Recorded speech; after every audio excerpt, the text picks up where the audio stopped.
রাত বাজে ৮টা। মা বারবার ঘড়ির দিকে তাকাচ্ছে। আজ তার জন্মদিন।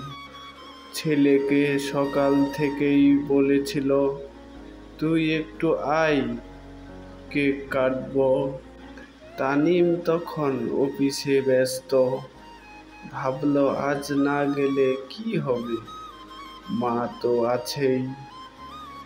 মা নিজেই হাতে ঘর সাজালো, ছেলের প্রিয় কেক আনালো, দরজার পাশে দাঁড়িয়ে অপেক্ষা করলো।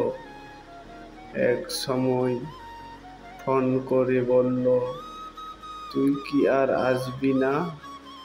তানিম বলল, মা আজ খুব কাজ, পরে কথা বলি।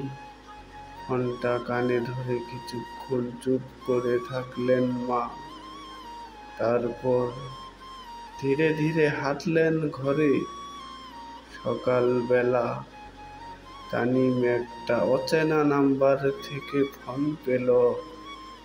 তানিম ভাই, আপনার মা রাতে ঘুমের মধ্যে মারা গেছেন।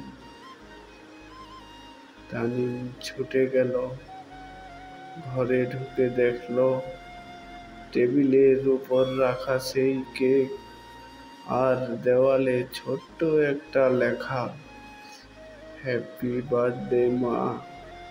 কিন্তু আজ মা নেই, কেক আছে, চোখের জল আছে, শুধু একজন মা আর কোনোদিন ফোন করবে না।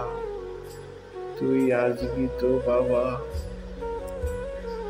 শেষে একটা কথাই বলবো, সময় থাকতেই ভালোবাসো, কারণ কেক আবার কেনা যায়, কিন্তু মা একবার চলে গেলে আর ফিরে আসে না।